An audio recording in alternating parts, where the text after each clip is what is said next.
海賊王になる男だ。 What is going on, guys? It is your boy Cali Mac on the track, never whack, bring it back, and we are back with Trash Sit Down episode 180. Woo! Yes. I am here with the gang as per usual. You feel me? We got that boy Mr. G in the building. What is going on, my brother? What's good, everybody? Got a few shout outs. Shout out to Shahman and his wife for having a beautiful anniversary this past weekend. And Thank you. also, of course, and shout out to that boy Cali Mac releasing his new song Hi. recently as well. Yo, I am loving it. Appreciate you, my brother. Yeah. Yes, The last time, right? Yeah, last time. Yeah. There you go. Yes. I was listening to it on the way here. So that was awesome. Appreciate you, man. And I got to see my first tattoo artist today, so I got some ink done. I can't show you guys because it's on my chest. So, Is it One Piece show you guys. related? No, not One Piece related. Wow. Not I today. think this is the first Yeah, time yeah. I've seen you get a non-One Piece tattoo, actually. It's been a while. It's been a while. Yeah. Yeah. No. Lord of the Rings related though. Definitely Fire, some nerd stuff. fire. But yeah. fire. All right. But yeah. Pretty much it. Yeah. Let's get to it. All right. Yeah, I did release a song. If anybody interested, it's all on my social medias. Cali Mac. Last time you can search it on Apple Music, Spotify, etc. Appreciate the love for sure. But yeah, we got Stray Hat Mind in the building. What's going on, my brother? What's good, y'all? What's good? Thank you, Mister, for the shout out. Yeah, like you said, me and my wife had our anniversary. Going on. Actually, no, it's 8 years now officially. Nice. And soon I gotta get ready for the wedding vow renewal. Oh my. So yeah, 'cause that's what I'm definitely planning on doing that. But other than that, I'm doing good, and I got a lot of agenda piece this chapter. So Oh boy. Oh boy. It's gonna be one of those. Yeah. It's one of those. It's one of those. I'm the battle analyst of the crew, so I gotta come with the stats. That's real. That's real. Looking forward to it. Once again, happy anniversary to Mod and his wife. Wishing you guys many more for sure. Thank you. Yeah, last but not least, that boy Wyatt's in the building. What's going on, my brother? I'm chilling, man. Cal, you mentioned the song, but I think you also forgot to mention that 11/27, your American Thanksgiving, a certain album is dropping. So that's also coming. Don't forget that, broski. Yeah, shout out to Mod on the anniversary as well. Crazy chapter. Like I was out of my seat for almost all of it. I'm excited, man. Let's do this shit, bro. Yeah, Ooh. yeah. Are you I gonna was say gonna something? say, Mister? yeah, actually, there's a few One Piece related things that happened while we were gone. Yes, that is true. So we finally got the confirmation that Zolo Maridueña is going to be Ace, which has been speculated for a long time now. He plays Miguel in Cobra Kai, and also Jaime Reyes in the Blue Beetle. So that is awesome to Is see. he the and Blue Beetle? yeah, he is the Blue Okay, Beetle. you said the name. I didn't know that was, but okay. Yeah, he is the Blue Beetle. Okay. Definitely get a chance to check it out if you do. It's a good movie. But I'm excited. Him and the actor of Luffy and Yaki get along very well. So, I can't wait to see that translated on the big screen. And we get confirmation that the live action is coming out on March 10th next year. So All right. that's for sure. Sir. So it's cool to hear live action news. Hopefully that the second season sees as much success as the first. Good One Piece media is always a plus for the One Piece fandom, no matter what you think of, the live action or whatever. Having One Piece reflected in a good light is just it's good for us in general. It's good for One Piece. Definitely. Yes. Was that it? Oh, and then your boy pulled 2 rare cards. I got unfortunately it's Saturn, but I got a rare Saturn That's hard card. though. Yeah, it is. These are actually drawn by the creator of Jujutsu Kaisen. Oh, And then I Gege. got the yeah. And then I got the Emu leader card, which is also rare, which is pretty hype. So Oh, yeah, you know pretty what? much I do remember. I remember when they got announced, they said that Gege was drawing them, so that's pretty cool. Yeah. So I actually got to pull one of them at least. So That's cool. Are you gonna keep it? Because I would sell it. I ain't gonna lie. I'm money hungry. I was- though. I was- That might just be me. I'm a little bit the same way right now because I have someone that can make pretty good copies, and I just want the art, So if I could sell something for value, then we'll see. Yeah, that's fair. That's fair. But because I'm not really playing, so if I could just collect it for the art, then Yeah, that'd yeah. be cool and sell the actual shit. Yeah. All right. All right. Well, we did get an amazing chapter this week. As you guys can see, we did miss Sunday's episode, so we're doing a little night episode today. But we had an incredible chapter, so we had to run through it. We got to get to talking about it. Yeah, let's get into it, right? Ain't too much else to say. Sure. Let's do it. Let's do it. Chapter 1165, Reverberations. I feel like that wasn't the title of the TCB. Definitely I not. think they went with echoes. Okay, same shit. Okay. Yeah. Cute reader request with Law sleeping on Beppo, sleeping on Zeus. I don't know why Zeus. I don't really get the correlation with Zeus being there, but it's a reader request. It's So a- they just it's a wanted, reader yeah, they just request, wanted yeah. their characters there. That's cool. That's cool. Yeah, let's get into the actual chapter.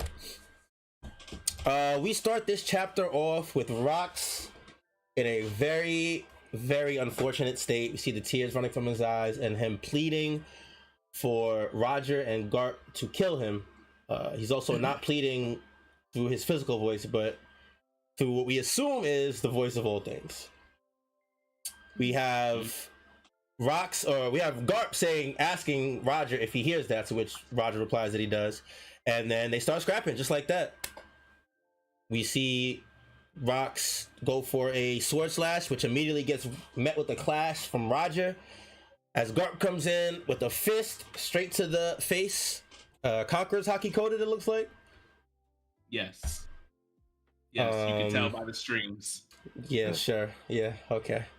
Yeah, you cannot tell at all.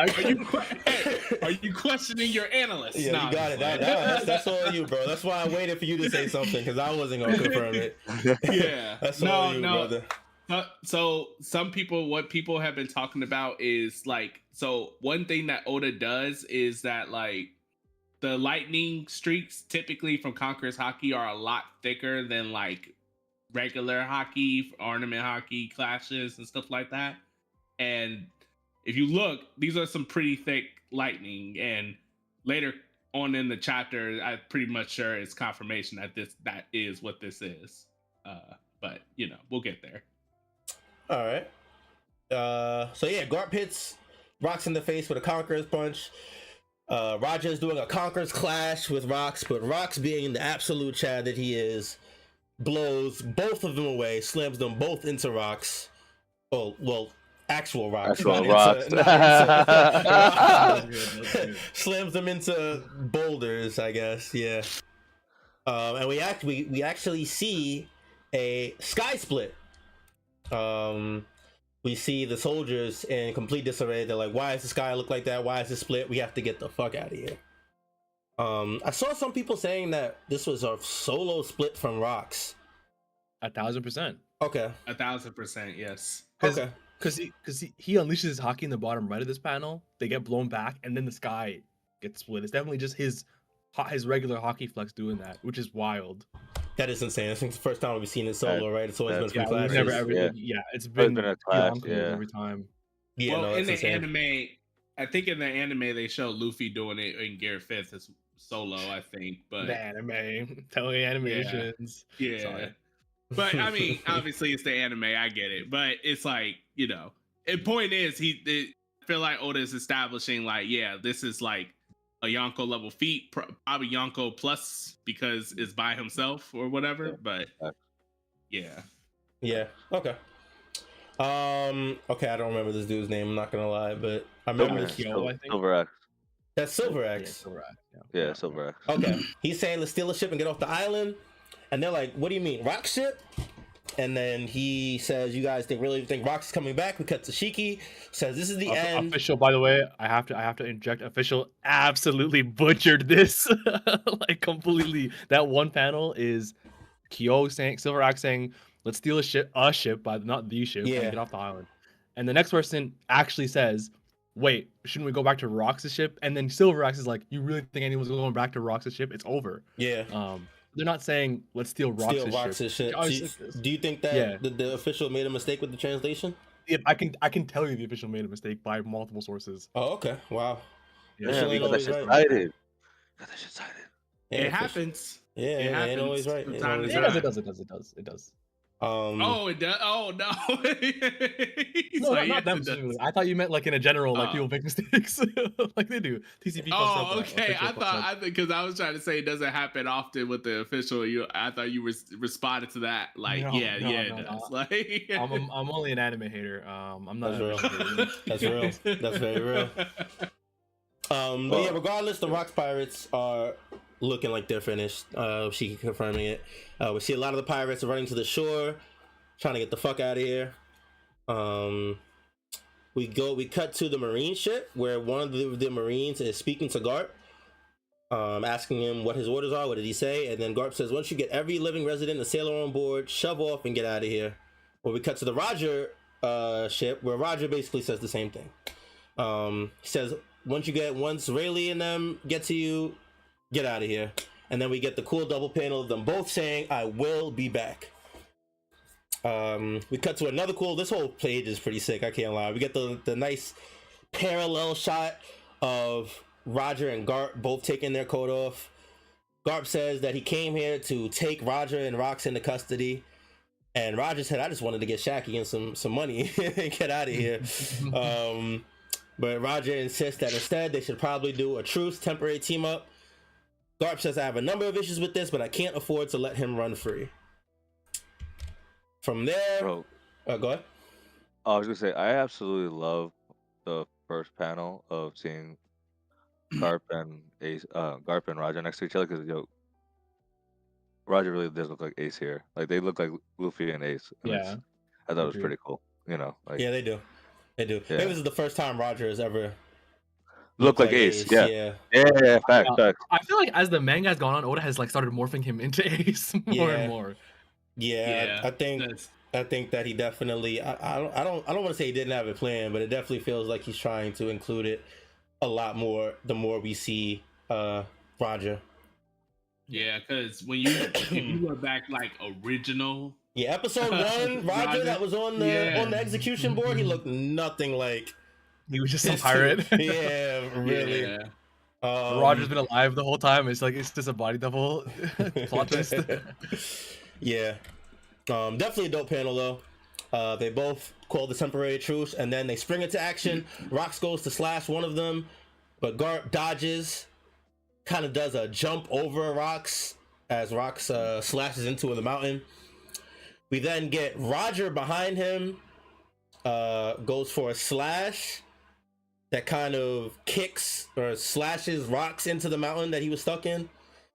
And then Garp comes from behind, grabs Rox's foot, and throws him away into another mountain. There's just a lot of rocks flying in all of these panels.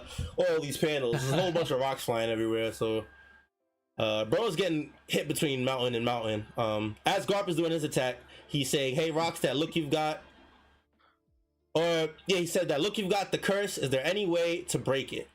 Roger goes in for a slash after Garp throws him away and says, "Just wake up." It looks like he hits him. Yeah, so they're fighting right now. We cut to Roger Pirates. We have Rayleigh holding Shaggy, saying we got to move faster. Roger's gonna keep fighting until we've evacuated the island, and just saying how the hockey's off the charts.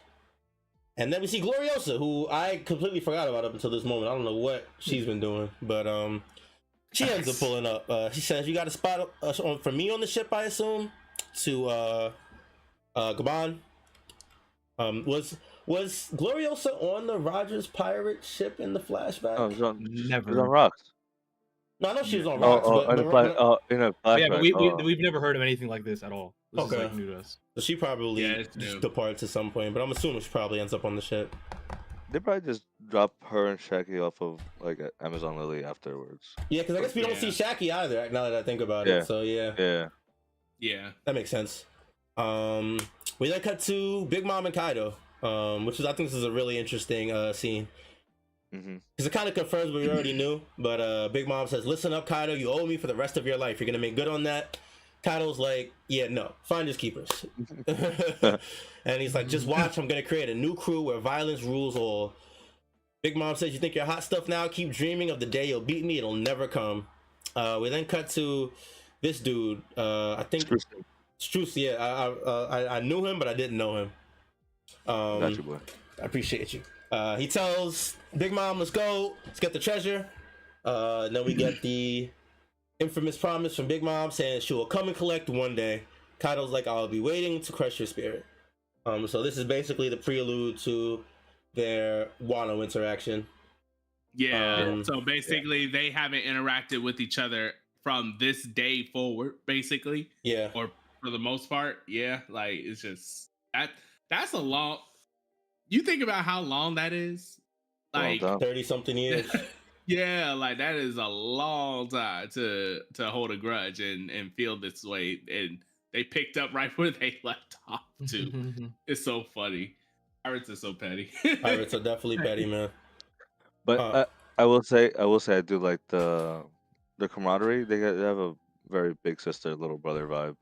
Yeah, and like that you see that later on too. So yeah, because even in her threat and his threats, they're kind of smiling at each other, like like and you could tell they have the respect. Yeah, and it's funny because we get like a brief cut to Rox beating Roger's ass before we go back to more things going along the island. Like, it's pretty funny.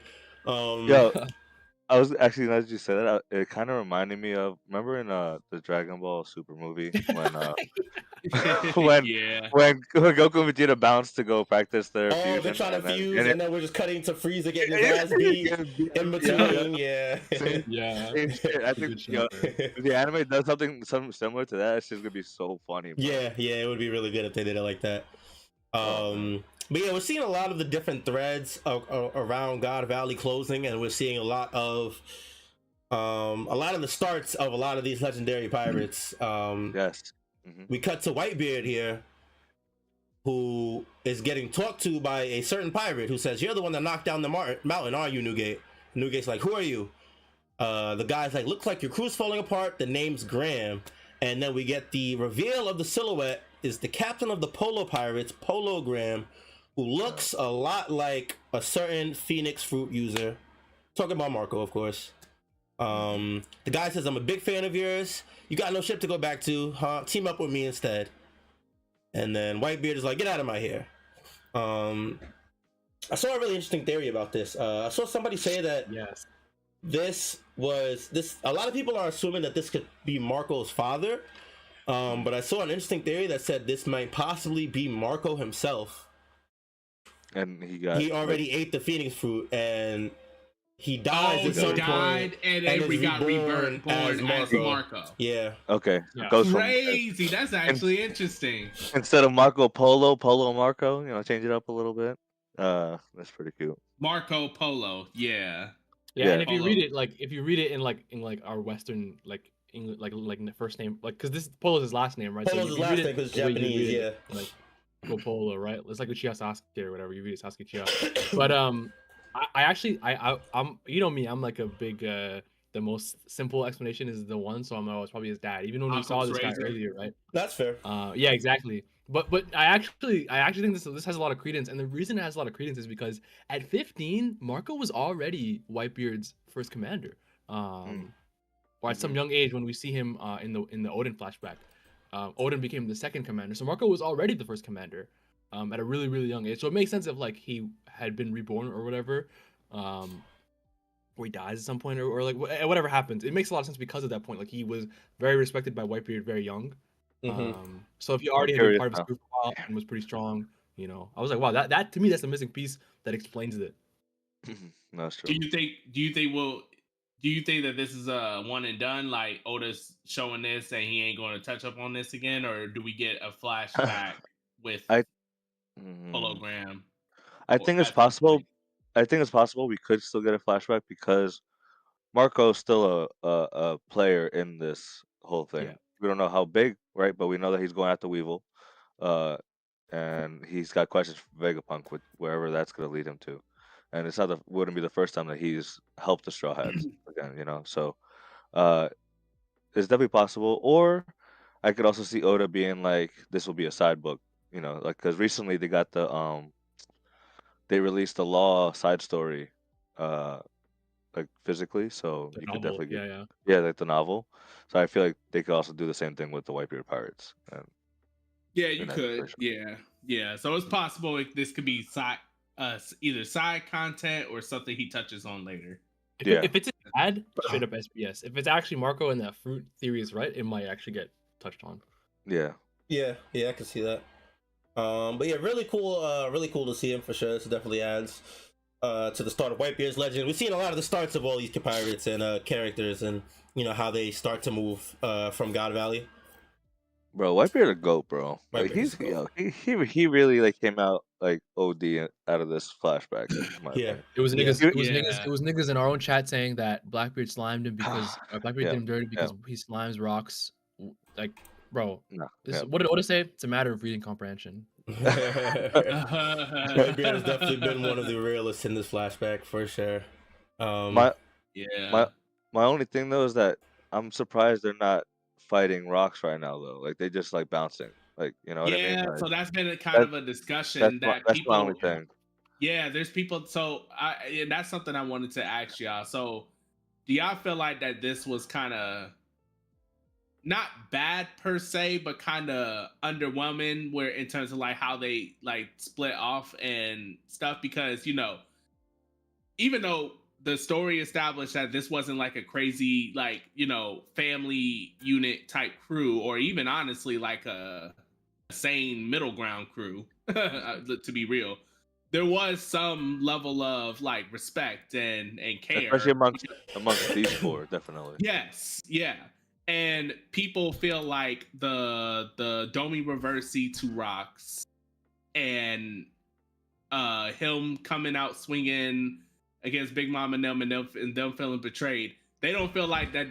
They feel like that alone being the motivating reason for them to split off and leave Rocks there. They felt like it's kind of weak.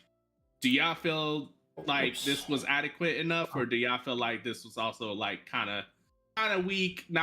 Doesn't feel all the way believable, but I feel like it's a little personal preference. Just like a little bit of personal preference. I do think that we do know that the Rocks Pirates were not going to last from this. I think personally, I do wish they would have maybe come back.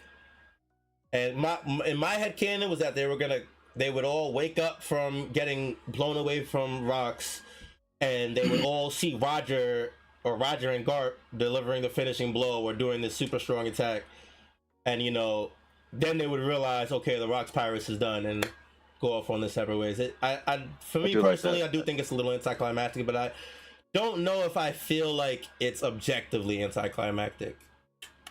That makes sense. I think the weird thing, the only thing I think it's like, I think it's actually between Kaido and Big Mom. I kind of get. I don't think I felt the same vibe of like camaraderie between them two and Rocks as I did for Whitebeard and Rocks, because Whitebeard was the only person who came back to help Rocks versus Saturn and Emu because he fucks with Rocks and how much he owes him whatever for being part of his crew. On his, I think the beard tab was like a symbolic. Well, yeah, but Kaido was like showing off his devil fruit. He was only there for the devil fruit. He saw these guys having fun. You know what I mean? He was just having a ball. I think Whitebeard deliberately said, "I'm only here because you're the beer tab or whatever," which I think was like a kind of a some humor in like a bro. I rock with you. You know what I'm saying? No pun intended. So I think for Whitebeard to walk off without getting answers and it not being over, to me is the one that I'm like, okay, I have some questions, Oda. I think Kaido and Big Mom, I don't feel the same, but I think like what Callie said makes them. I think that's what I expected, where it would be over and then they'd all get back up and be like, oh shit, might as well leave. It's I think it's like the timing is weird for Oda to have them dip before the fight ends and not even have questions and try to figure out what happened. You know what I mean? Yeah. That's what I think. I will say, stick with me with my 2-piece, right? Okay, I do. I think it deals. I think it deals with the whole thing with the Domi Reversi, right? The fact that like that voice, like Emu's taking over and like putting your personality, your soul into like a box and holding you there. Like that voice gets smaller and smaller. I have a feeling that what if that like it just like cuts you off your connection from anyone. That's why like they need like Luffy with the voice of all things, the drums of liberation to break out of that, to get those connections, those chains back together, and like connect everyone and break them out. Just I don't know. I have a feeling it might deal something with that. Like makes you like the people that you were closest with, like kind of like also leave you because of that connection being turned off, like between you and them or whatever. I don't know. Just something that made me think that way. But Do you Yeah. feel like it affects people externally, even people outside of the Domi Reversi that yeah, are I, close to the Domi Reversi recipient? that and not strong enough, as like you can see with Roger and Garp. Like their hockeys are strong enough that they're able to like not lose that connection and still talk to him, and like there's still something there. So Right. that's I don't know. That's something that I was thinking. Yeah. It could be. I mean, we still don't know too much about Domi Reversi. We don't know too much about Emu yet. So, Mhm. that It reminds me definitely of could be the Sugar's though case. for too. Like A he little kind bit, of yeah. in a Yeah, similar way too. I sure. don't I see it for sure. Yeah, I could honestly What do you see think, it. Mod? What do you think about this discussion? Is it like anticlimactic? Is it a little weird? The Kaido Big Mom Wiper thing. So here's how I feel. I feel like honestly, I feel like this actually makes sense to me. And the reason why is because sure, they all have, including them three together with Rocks. Rocks was the glue to hold them together. Mm. Now we could talk about like Big Mom and Kaido's relationship. Obviously, they had something going on in terms of like older sister, little brother type, Rivalry type of thing. Yeah.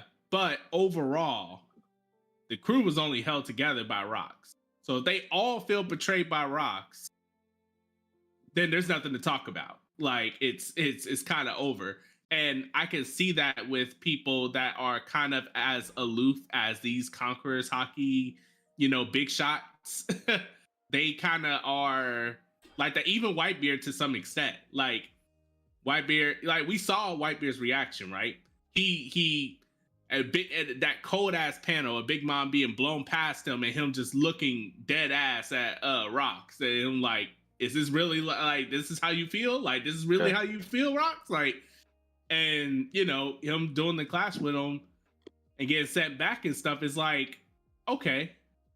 If you genuinely feel like that Rox is betraying you, and even though he's dummy reversing, you feel like this is legitimately how he is. Now, one thing is, I don't see how there is a little bit of suspending belief on our end that Oda is asking of us, because it's like, okay, you see the wings, you see the eyes, the enlargement, the fangs, all that. So yeah, I feel like if that was anybody else, they would be questioning, like, okay, I don't think that's the same person. Like, for real. But so there is a little bit of suspending belief on Oda, that Oda is asking of us a little bit.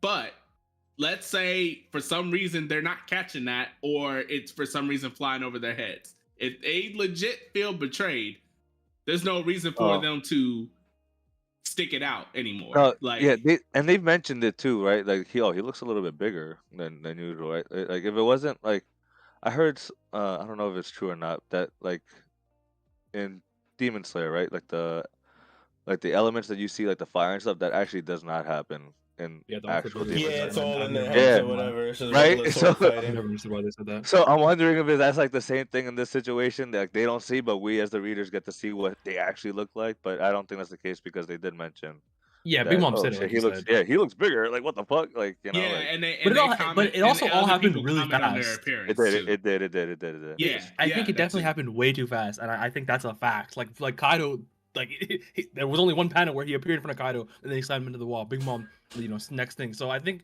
like it really did happen fast. I don't think it's out of, it's out of the ordinary for them to not have taken it all in the moment. And like you said, Whitebeard literally asked him like, "Are we in your way?" And Rock said, "Yes, you are," right? And obviously he was under control or whatever. But to Whitebeard, it's like, all right, cool, like this crew's done. And Whitebeard said himself, or Whitebeard was thinking himself even back then, where that this crew was not indicative of the dream he actually wanted, like a family. How this crew used to kill each other, like off, anything, blah blah blah. So Yeah. they're not like this shit was held together by hopes and dreams, So Yeah, and that's what I was going to say. Like at the end of the day, this crew was formed off of this is an all-star crew, but it was formed off of a Davy back fight. Like, we got to remember, like, you know, to collect a bunch of Conqueror's hockey users and big shots and stuff off of a Davy back fight, that is a recipe for a disaster. Like, because it's not building connections first and then asking to join crew and stuff like that, like with Luffy or with Shanks or with other pirate crews. I'm like, I beat your captain, come over here. Like, it's like, you know, there's going to be it's not, you know, it don't establish too much until after the fact, which it did with Rocks and Whitebeard and stuff like that, obviously, but it's still off of shaky ground. You know what I mean? Yeah. So I feel like, yeah, and like I said, Rocks was the glue to hold the crew together. So if they all feel like, you know, Rocks don't want them there or betrayed or whatever, then it's like, okay, well, you know, it's over. Okay, deuces. Like, you know, actually, you know, now that you said that, because of how he created them, right? Like, because I like how, like, we see different ideologies with different crews on how they're created. Like, Big Mom is like family, but she's just not. It's not really family though, right? She's just banging whoever and popping out kids like nothing. Yeah. it's more like offspring. It's more like offspring more than like quote unquote family. Yeah. But Meanwhile, you got Don Quixote, right? He was a bit more family, even though he's cruel in how he does it. Then you have he Kaido's loved crew. them. That's Funny all. enough, he fought. He does love back his crew. for them. He loves his crew. No, he does. Yeah. Facts. Yeah. No, that's true. It's just that he's a cool person, like in general, to other people. Like, yeah. you know, like his love is twisted. Then you got Kaido, all about strength. Not much camaraderie amongst them, like except for like a select few. But like he's like, eh.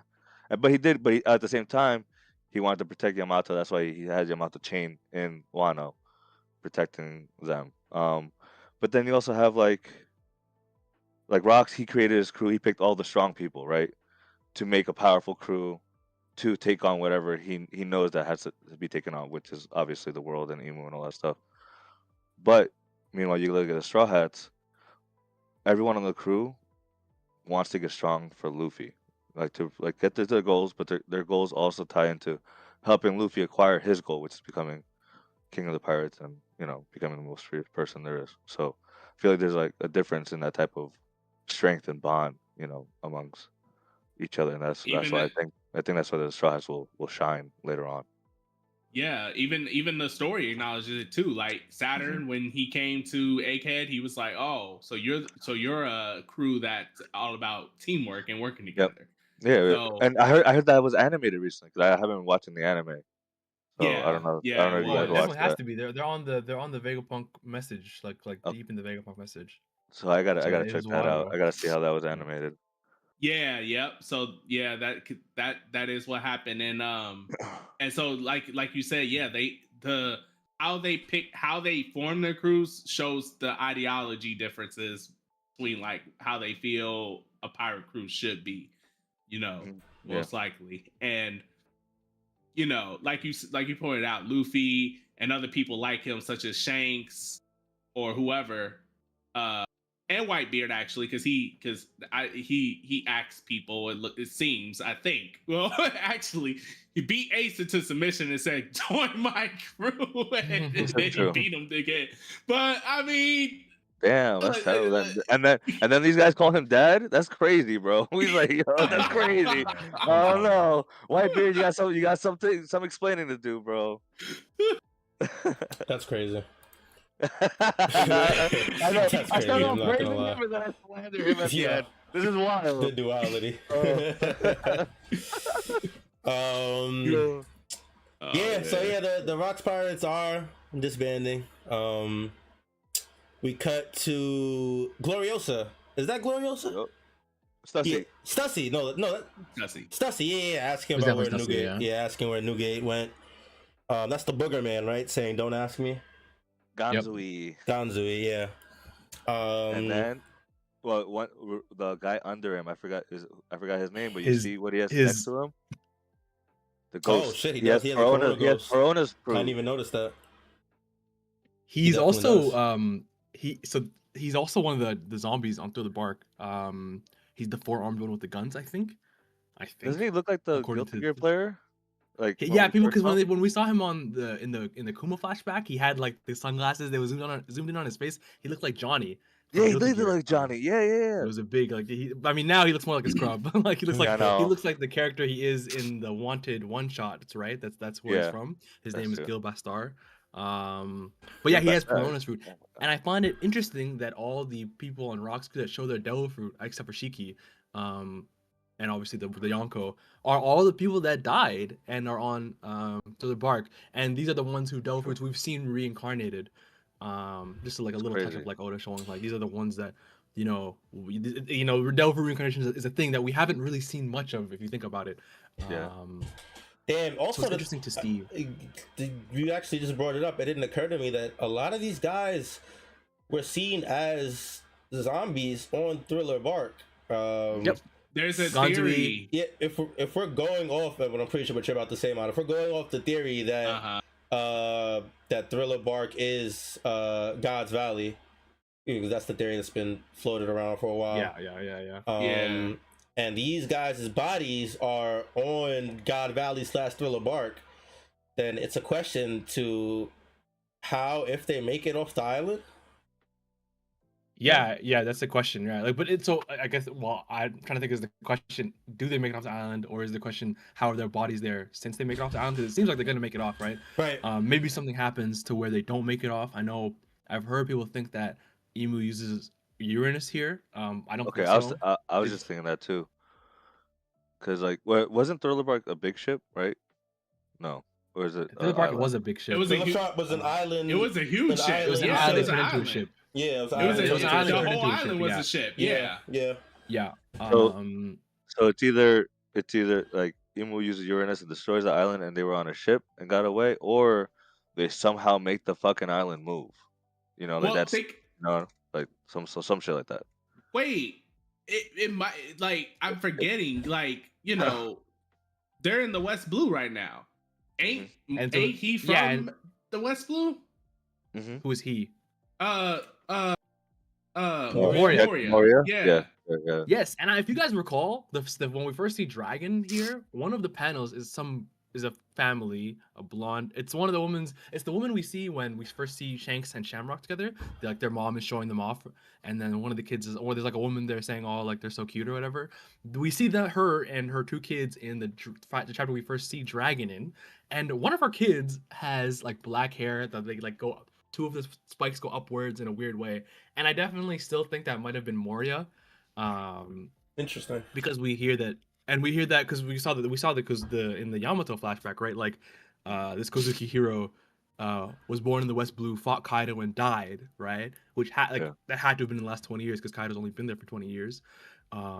So it's weird. It's just a strange like connection between Kaido and Moria. But if that kid is Moria, even if this is not God, even if this is not Thriller Bark, I think it's possible that because of what happened to because he was here, he saw all these strong pirates, he might have searched them out as a pirate with his ability, because he knows they're like part of this legendary crew too, right?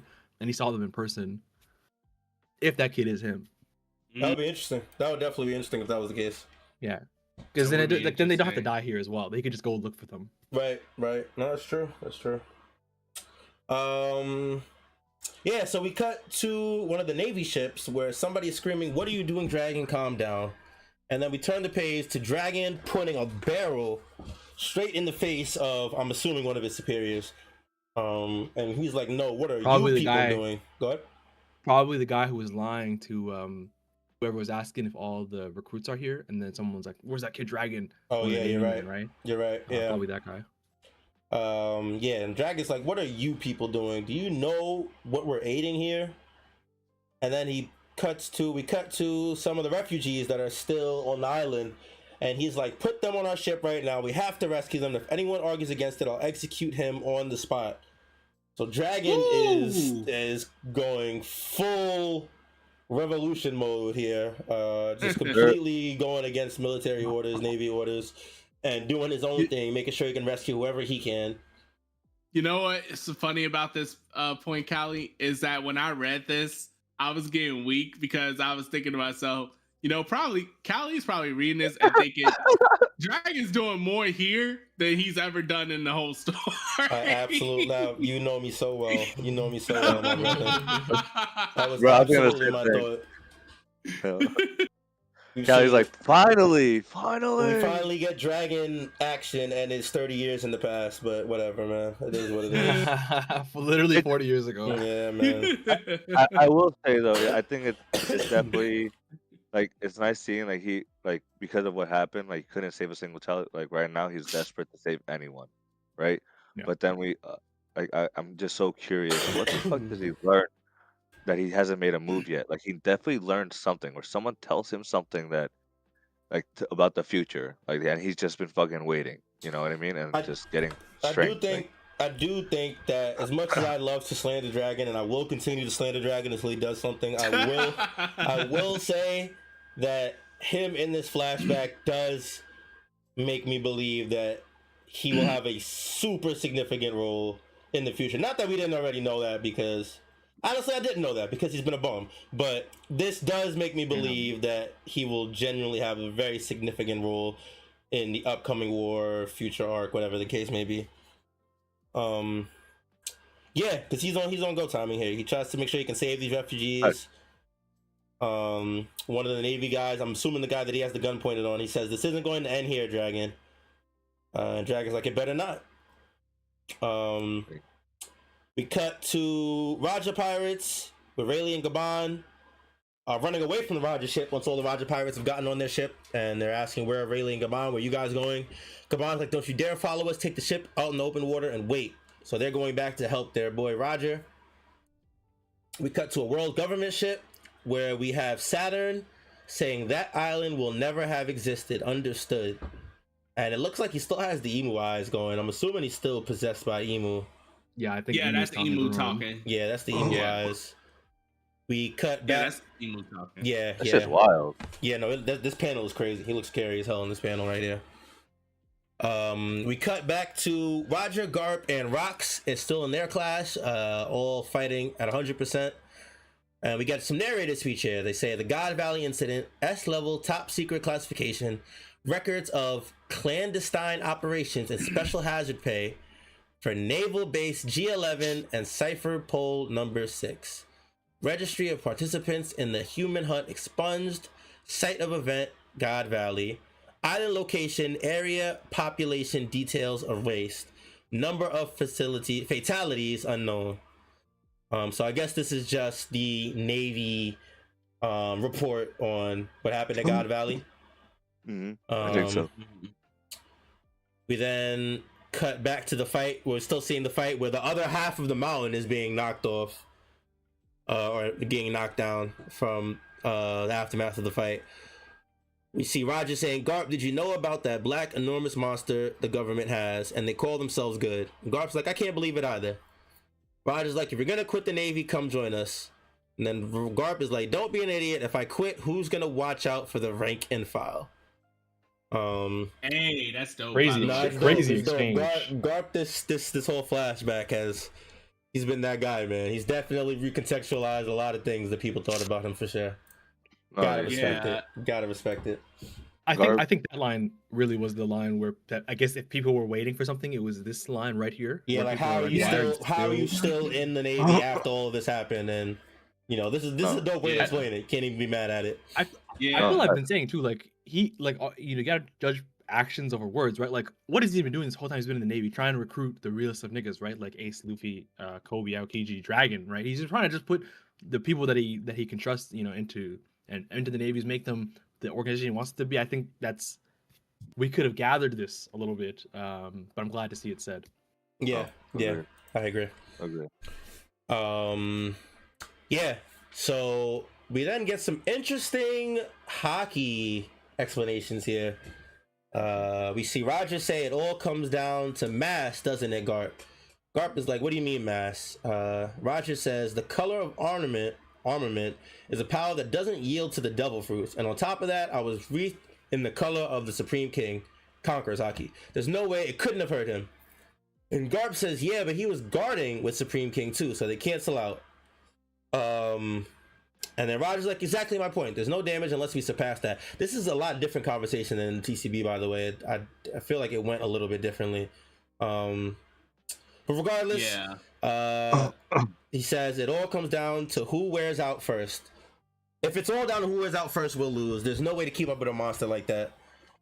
And Garp's like, so you want to hit him with a critical mass of Supreme King Haki.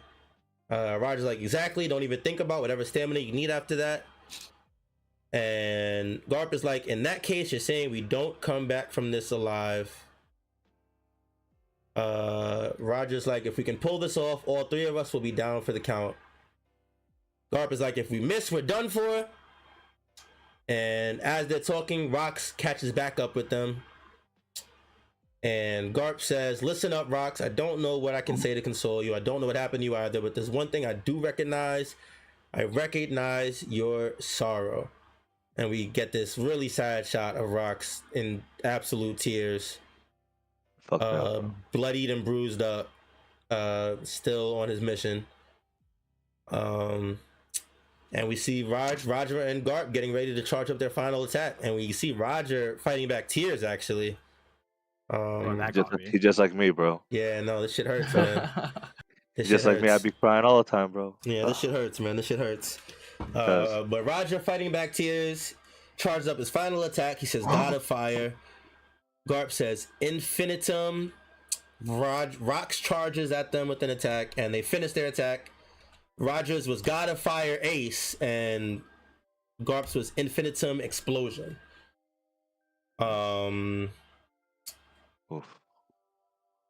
We get the narrator box that says the world government attempted to cover everything that happened here, but the downfall of Rox Dizebek and his lawless band of followers, the Rox Pirates, who wreaked havoc on their era, cast unmistakable reverberations that shook the very world. End the chapter. Really dope way to end it. It's getting me now, bro. Yeah, it's a lot. This is a lot. It's looking like this is the final attack of the clash of the fight. I think it's over. Yeah, it looks like Rox is gonna be down for the count here. Is he dead? Like, is this just his death? I think they had to kill him. I think so. Yeah. I think that where you see like where Garp is, right? I think he like blew like through him, like type of shit. Yeah, it looks like he cut his leg off. It looks like he slashed through his side. I mean, if he doesn't recover this damage at all, like remember how Whitebeard's face was like in the manga, you see his face like blown off from in Marineford. Yeah, I think it was like the same thing. That's fair. These attacks, Rogers being named after Ace is pretty cool. Isn't his sword also named Ace too, right? Yeah, God of Fire. Yeah. Hey, I don't think there was any fire in this move though. It doesn't look like it. Yeah, I feel like Garb's fists look almost more like they're on fire than they do. They do. They look like the Red Rock or Red Rock. Yeah. But it's also got the Gatling gun look too, because the Gatling effect was fire. Yeah, the Gatling effect was really peak. It's definitely dope seeing the remnants of their offspring in these attacks. It's crazy. It's crazy that Ace kind of does become like the fire god. You know? Yeah. Yeah, you guys want to hear a crazy fact? So the reason I knew that the Silver Axe line was mistranslated, there's this dope YouTuber I've been like really like latched onto recently, Dusk and Dawn. It's a Japanese reader who like makes videos in English and like explains stuff. The Dusk and Dawn channel is a theory channel. I have to shout them out because I've been really hooked onto them, and a lot of the stuff that I've been bringing up, like the translation and stuff, is probably some of that stuff. They made a tweet the second this shit dropped officially about the mistranslation, but I was watching their video on it like today, and the Kagatsuchi, like God of Fire, is like a real Japanese like mythology, like from their mythology, like that god existed, and it's the son of Izanami and Izanagi, which you guys recognize from Naruto, like another big mythology part of Japanese history. And when this fire god was born, it's obviously a god of fire, and the burning killed his mom when she was born, and that's what happened to Pork SD Rouge. Oh yeah, she died giving birth to Ace. So I was like, that's an interesting like bit by Oda. Oda kind of reference that. His like historical weaving, and it's fucking anything Japanese, I'm sure he has his eye on the ball with those ones. So yeah, this is fire, and also his sword is named Ace too, right? So like, kind of interesting that he was like, I'm gonna name my son this too. There's a lot. Yeah, cool. Yeah, it was definitely dope. It was definitely dope. What do we think about do we get another God Valley chapter after this? Do we get like an epilogue cleanup before we I, come back to We need one. Hellbound? I We need hope one so. because I hope so. Roger and Rayleigh went Oh, to. Gaban and Rayleigh, yeah. Or sorry, yes, Gabon and Rayleigh went.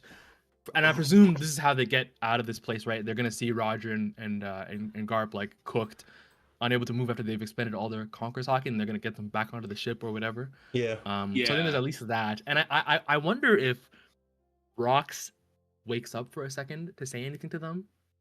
Yeah, I Any feel sort of like last this, words I or feel whatever. like this would be anticlimactic if this is just Rocks and then this is That's it. it. He's just on the floor dead and then that's it. Like I feel like he deserves a little bit more. I think he deserves a little bit more. Unless Oda holds off on giving us his final words to them, I mean, until we get like something from like Garp himself, like because he was there, I I would don't know, want to just see an him. idea.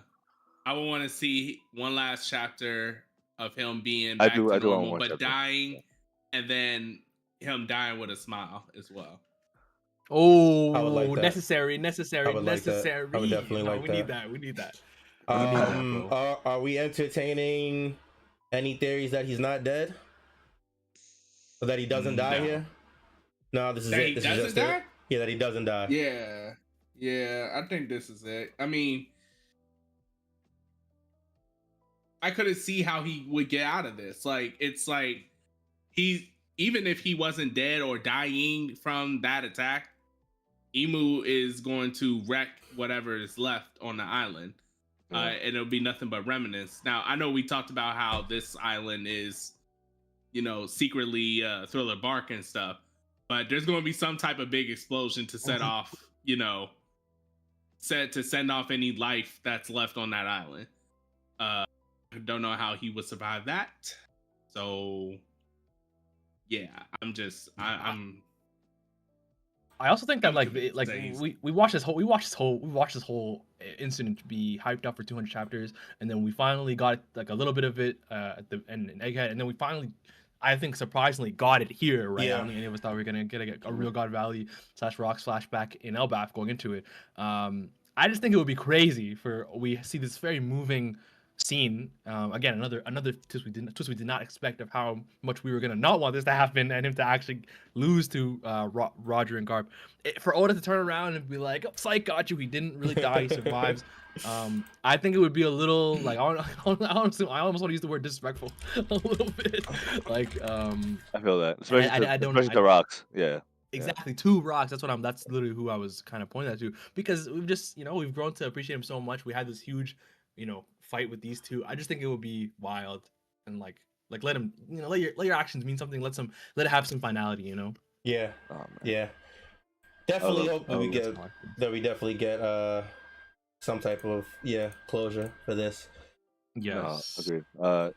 Another thing that I thought was interesting, 'cause I know I had mentioned last week, right, was on like another form of hockey, or like dealing with the life force. That's why I thought that like they would have to put their life force into it, and that's what caused Roger to maybe get close to dying. And then that's why like Rayleigh and them feel like responsible because they weren't there to help him. But we don't. This week we don't get the whole life force thing, but we get a form with this mask. So it's like another layer to it, right? So I'm just curious what you guys thought about that. Because I'm still thinking that this, like, having to use your mask or like all this power shortens your life to an extent, and that's why Roger ends up the way he does. But I'm not 100% sure.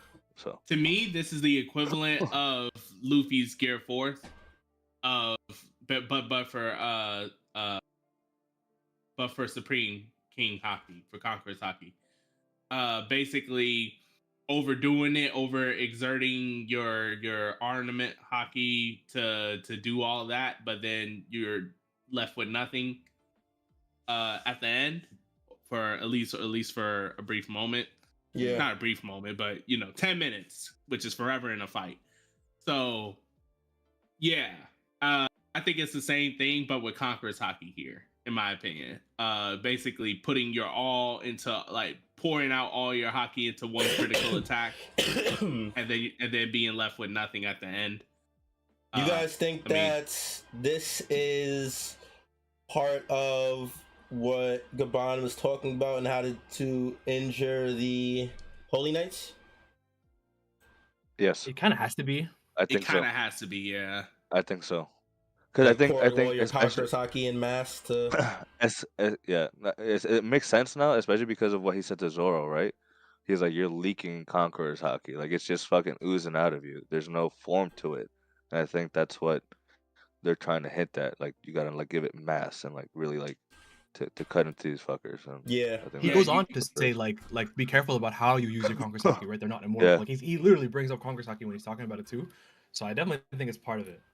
Mhm. Yeah, and who knows, they might be more to it than that because we get in this, and then obviously I don't think this is the peak of Roger's strength right here. I think he gets stronger as time goes on, and they probably refined it more and probably all right. So when I try and Gabon probably sound like okay, so with me, Roger, Rayleigh, all of us traveled, we dealt with this, we refined it, we used this ability to stop it, we refined it, and this is what you gotta do. So like that type thing.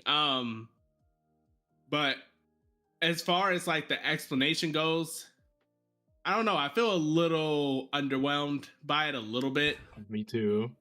Yeah, because it's just as simple as poor hey guys, the Conqueror's Hockey, it's not working. What do we do?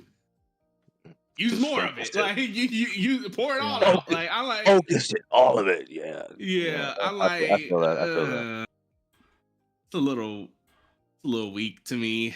I wish Oda. I sometimes wish Oda would give his hockey shit more But creative variety, like he does Devil Fruits. Like in terms of like explanations, technique, and all that other stuff, it feels so I feel like linear. the answer with hockey 9 out of 10 times is stronger hockey or more hockey. Yeah.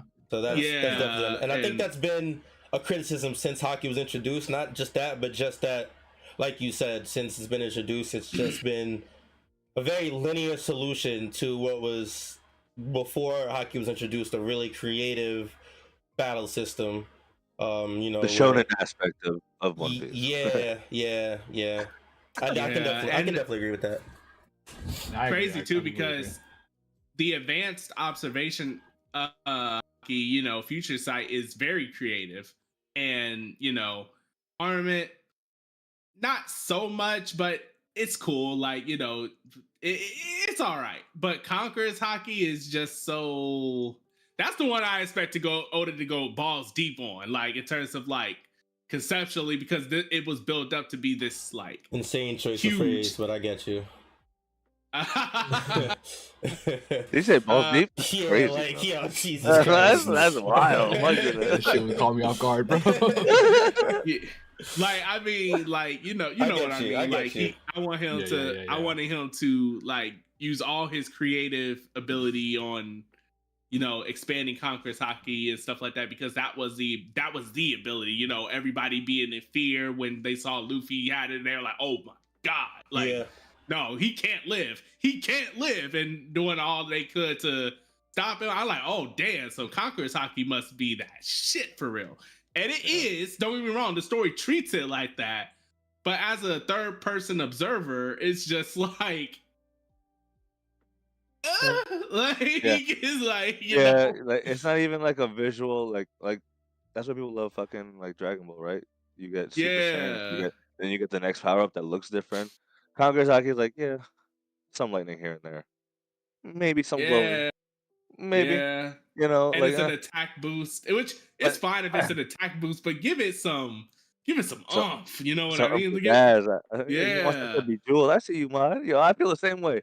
No, but that's why I hope Oda like that's like back then, like that's the old style, like the old man game of basketball, like how it used to be played, and now like Luffy comes with like using all the fucking rubber shit, like cartoon, all like he was really like going off. I wonder later on we're gonna see some crazy like devil fruit shit. That's what I'm hoping at least, and it ties into each other, like some world bending shit, like so. Yeah. I'm just hoping. Hopefully. I'm still hoping for Haki Susanoo. Like Haki I'm looking for. Susanoo. Hockey Susanoo, that's a running joke because this whole God's Valley incident has brought up the Shanks versus Mihawk shit, and I've seen the jokes like, oh, so what do y'all got to say about it now? Because it looks like Roger rocks their swordsman just as much as Shanks is, and they're not doing anything different. So how y'all get out of this now? And Shanks people will be like, he's not just a swordsman, or say like he's more than just a swordsman, and people are memeing saying like, oh, what does he got a hockey Susanoo, like or like something like that. Like I'm like, man, it'll be very hilarious if Oda does do a hockey Susanoo, and then it's like, wait, what was that? What was that, y'all? Did that just happen? Yeah. I think what this the Conqueror's Hockey thing, like from this like I was already kind of like suspicious in when Gabon said it for the first time about using your Conqueror's Hockey in a different way. I was kind of scared that the people who have Imu's mark, the Gorosei, the Domi Reversi people, the God's Knights, is it only Conqueror's Hockey users that will have the ability to defeat them, to put them down for good? Like, what about the Straw Hats that don't have them, right? Yeah. That's another problem. That was one of the gripes that we had. I remember we talked about it when it was first when the concept was first introduced.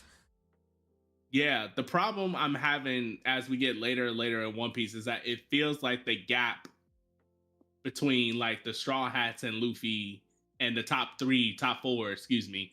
No, I'll say top 3 because I don't know if Jinbei is ever going to be confirmed with Conquerors, but between the top 3 and the rest of the Straw Hats, it feels so insurmountable because it's just like the solution at this point is now Conqueror's Hockey. Like when Sanji was told, like whatever Sanji was told with Gabon is now making me feel like Conqueror's Hockey is what they were talking about, and is what Sanji's going to get just off of this alone, because it's I think Sanji's going to get it for sure. Yeah, because it's like after all this. Yeah, maybe what they talked about, because I feel like you guys were against Sanji getting Conqueror's Hockey before. I am against it. I'm not against it. I'm not. I said I'm for it. I was about to say I was praying that what Gabon told him was, you don't need Conqueror's Hockey. Develop your skills in this way, and you will be just as good as those fuck that shit. Like you're gonna like it, bro. See, boy. No, see, this is that's why I don't like it, because it's the whole Super Saiyan problem again. It's like, Jonin, baby, give it to me. Give me the same issues. I do think that it is a little disappointing if it ends up panning like that, and I don't think that it will necessarily mean that it's bad for the story, because at the end of the day, all the Straw Hats weren't all about to fight Gorosei and Imu and the top tier people, you know what I mean? So like, even if only the top 3 or 4 in the crew are able to fight the top 3 or 4 in the verse, the rest of them aren't going to be useless. Like, whenever the final fight is, everybody's going to have a significant impact, regardless of if they have conquerors or not. So I don't think that I want to say combines, bro. Let's go. It's a whole team attack. I think the God's Knights I thought might some of the God's Knights might have been Straw Hat enemies in the end, but like who knows, they might not be, and you know what I actually think, I'm realizing it, I'm putting 2 and 2 together, boys. The Seraphim are the Straw Hat opponents. Are you being serious? First.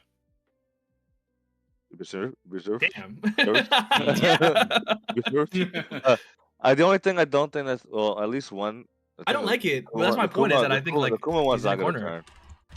Yeah, I don't think Kuma's gonna fight. But like, that's my point, is that I think like if they don't fight Gorosei, like who else is the world government gonna throw at them, right? Like I don't think the Marines are gonna be 100% on their side by the end, right?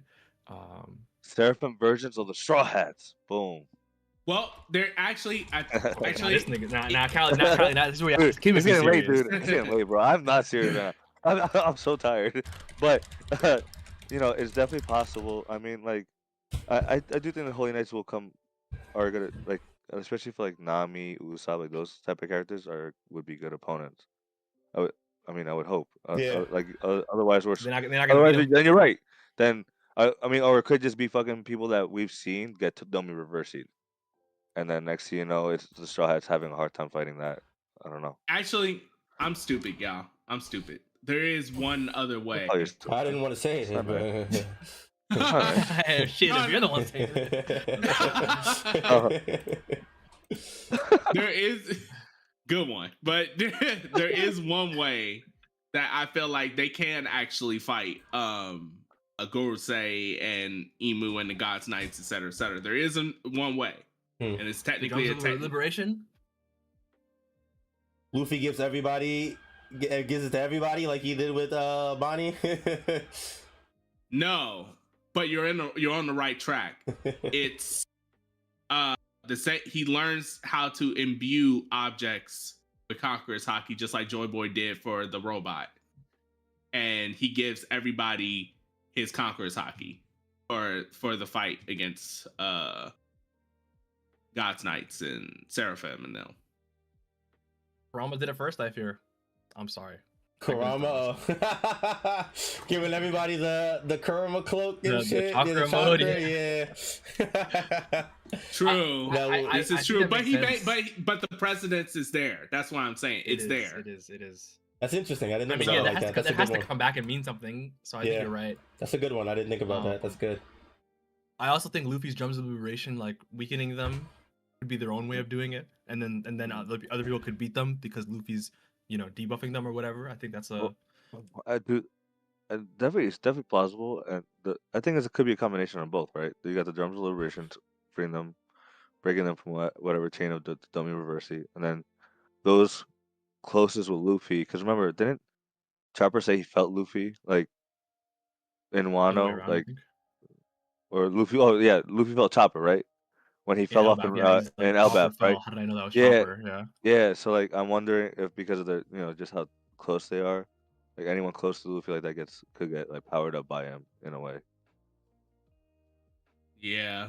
It's possible. I could definitely see that. And then it see just that. amplifies everyone's like move set with some Looney True Tune Zone. action. Yeah, like some really crazy shit. Actually, thinking about it, I think that would be dope. Low key. I feel like I saw a fan art of that, of like all the Straw Hats in a Gear 5 form. I feel like I've definitely shared it. Yeah. Yeah, that'd be cool. I definitely don't want that specifically, but I think like the idea is cool.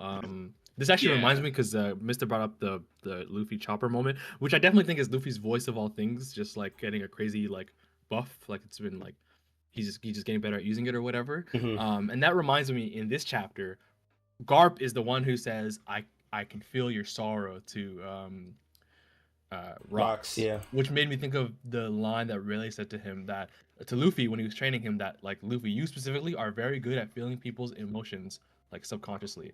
When it comes to Haki and observation Haki and whatever. And I definitely think observation Haki and voice of all things are definitely connected in some sense, because when people use regular observation Haki, they've been referring to people as voices, like when Law says Luffy's voice is gone when Kaido quote unquote kills him, right? So I think they're like Garp saying that and Luffy having that ability, I think are like not a coincidence. I think maybe that's where he got it from or whatever. That's one thing.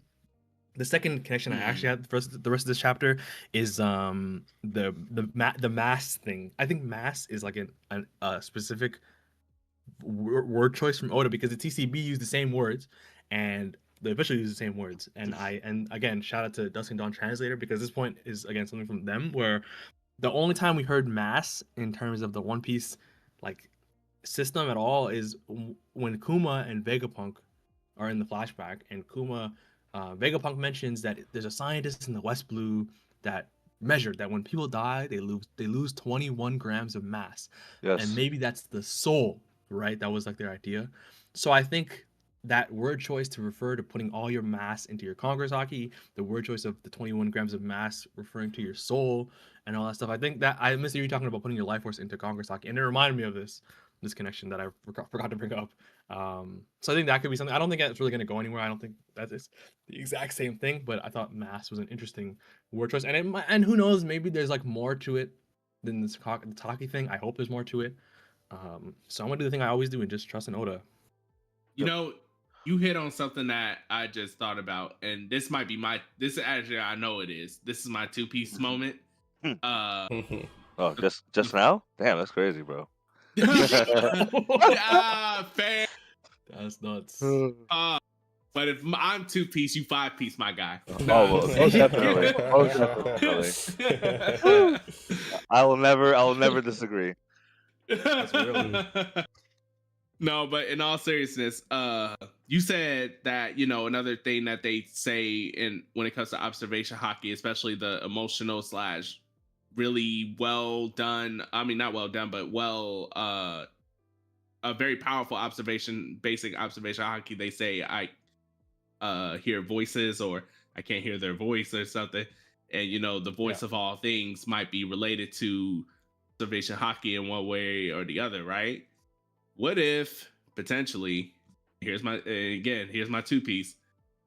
What if the voice of all things is like the Earth's observation hockey that everybody can just access, like a freaking channel of observation hockey that can, you know, talk to everybody. Like Mako, like in Final Fantasy VII. I forgot all about that. Yeah, actually, I mean, Live I stream? wouldn't. Yeah. The live stream. I mean, I wouldn't be. Oda, dude, Oda gets inspired by everything, and I wouldn't be surprised if he was inspired by Final Fantasy VII of all games like that. I That's think definitely the idea plot. also of like Mother Nature and like Yeah, this definitely. like the consciousness of people and all that stuff. Like I think there's a lot going on, like with a lot of media in that. And I think that's Bars mod. It makes me think of like all the stuff with the Earth God, the Forest God, all the stuff with Yep. the mural. Like what what are these things? Are they really part of the planet? Blah blah blah. Right. So Like I think it's interesting, and I had someone else say, but I can't remember it. So it's all you missed. no, but you bring up a good point though, because you said Earth God and Forest God. So that means those two are two different gods. Like, what if the Forest God is saying that they're the Earth God, lying the whole time? You know, to the general mass, and that's actually like the devil fruit, like Emu, right? Because Emu mentions them Teach and his mom running through the forest, if I'm not mistaken, in the last chapter, or like he was able to feel him right when he was threatening rocks. So I wonder if there's like a type of distinction in that sense, and where Mod, you could be correct, that like, in the sense that like people stop forgetting about the Earth God and just believes about this devil fruit, tree or whatever, like person giving out devil fruits. The Forest God brought forth devils is like I think part of Yeah, the second part of the mural type shit. exactly. Yeah, and then Yeah. that's where the sun god has to come in and try to save the earth god type of shit. I don't know. Who knows? Mm. Oda onto something. That's all I know. Yeah, and what that actually reminded me of, Mod, was the Fullmetal Alchemist Brotherhood, like the freaking teacher's line, all is one is all, or whatever. I am the ant, right? I am the one. Blah blah blah. Like I fuck with that. I think I'm like high at this time, 9:13 p.m. I think like I feel like you could say anything and I'd be like, yo, man, it's facts. Yo, Callie, one of us. Yo, Watts is one of us right now. Yeah, I'm crying. We're getting so abstract. That's like, how I I'm feel right now, This is boy. definitely one of them late That's night crazy. episodes, for sure. One of them late night episodes. I feel like we winding down, but I want before we wrap things up, I want to touch on a couple of things real quick. Just some quick little snippet stuff. Yeah, So I got a pee so bad, Mod. Make it quick, bro. I got you. So this is my part of my battle analysis stuff. So Roger confirmed equal to Gart, meaning that like since the God Valley began, because Whitebeard and Big Mom Kaido, well, Whitebeard, Big Mom specifically didn't want the smoke with Gart. It doesn't mean necessarily that they can't fight him, but it's like the Mihawk, meeting up with Luffy thing. It's too much of a tall order to just sit there and fight that individual. And obviously he shrugged off, Big Mom shit. Meaning Roger has the same capabilities. I'm pretty sure that's why Rox wanted him to, be one of the ones to put him down and stuff like that. Obviously, they're portrayed equal at least. And obviously it makes sense because Garp was motivated to come there because of Roger. And he said so himself this chapter. Also, Sky Split from Rox means that, Yonko plus, meaning, and I know he got a power boost or whatever, but the fact that like he's at this tier and in his rookie time casually killed an admiral. We didn't know exactly where he lined up in terms of like, you know, in comparison to other characters. But with that sky split, which arguably he's like stronger now than he was back then, I feel like this should mean that Yonkos are definitively stronger than admirals. I feel like that's what this should mean at this point. Now, I know people might. That's fine. That's fine. Everyone will have their opinion. I don't think that was really in too much contention, honestly. I mean, not to me anyway. I guess people you wouldn't believe how wrong people want to be. But I'm not even gonna argue. I agree with you, Mod. But I've heard that before. That like Admiral fans are like a different breed or whatever, right? I feel like 9 out of 10 times we've seen Admirals, especially post time skip, they've been kind of getting shit on. I ain't gonna lie. Yeah. Yeah, but you know what the big issue was the Luffy versus Kizaru fight. Ever since that fight, Admiral agenda people have been saying that Kizaru got the best of Luffy there because Kizaru was mentally nerfed and he was holding back, and plus he gave Luffy food and if you look at that fight, those are factors though. Right. If you look at that fight, one could argue Luffy was not going all out either. I mean, he didn't necessarily want to fight Kizaru, 1, and 2, he wasn't using Conqueror's Haki. I know people like to say that White Dwarf. I don't think the White Dwarf star attack was Conqueror's Haki. It don't even have the same type of lightning as what we see in this panel or in this whole the whole God's Valley. In fact,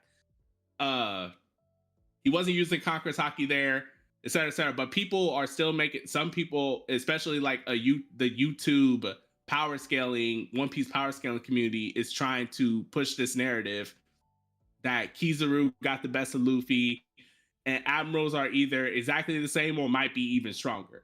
And I'm like, okay. But hey, you people, shut up, bro, man. Stop making my mad, bro. Fuck you people. You guys are wrong. Admirals over, Yonkos on top. That's it. Next point, Mod. There you go.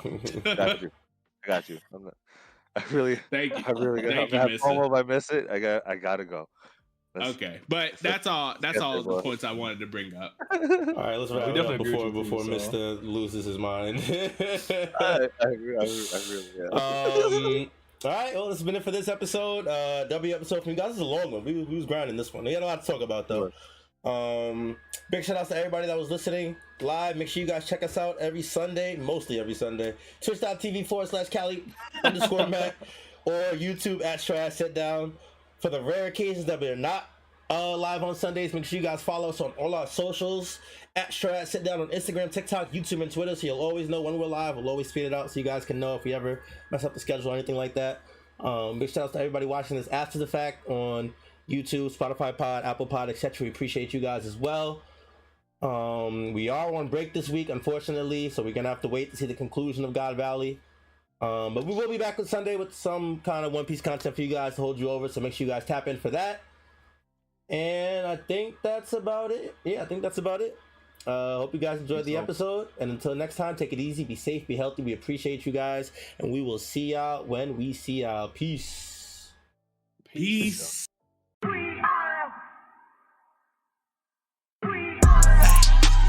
Who gon' get down? We are. This that straw hat, sit down. We are. Who the crew with the fleet? We are. Who gon' piece that one piece? We are. Who gon' get down? We are. This that straw hat, sit down. We are. Who the crew with the fleet? We are. Who gon' piece that one piece? We are. Straw hat, sit down, crew in the building. We Corona to these other podcasts. We gon' put these people in their feelings when they hear this, and they know that they can't top this. We spit facts and we poppin' every time an episode is dropping. We see D3 in the corner, Mister, that's a real G with the green screen in the background. Got him looking like he in a real scene. We got Big Mod in the cut, always ready with rebuttals, but he bring the knowledge when we in the huddle, so you know the crew is never gonna fumble. And it's wise, last but not least, if you ask me, then Cali, mad the captain, make him rally around me. Every Sunday we gon' run deep, and we can't stop until we find out about that One Piece. Who gon' get down? We are. This that straw hat, sit down. We are. Who the crew with the fleet? We are. Who gon' piece that one piece? get down? We are. This that straw hat, sit down. We are. Who the crew with the fleet? We are. Who gon' piece that one piece? We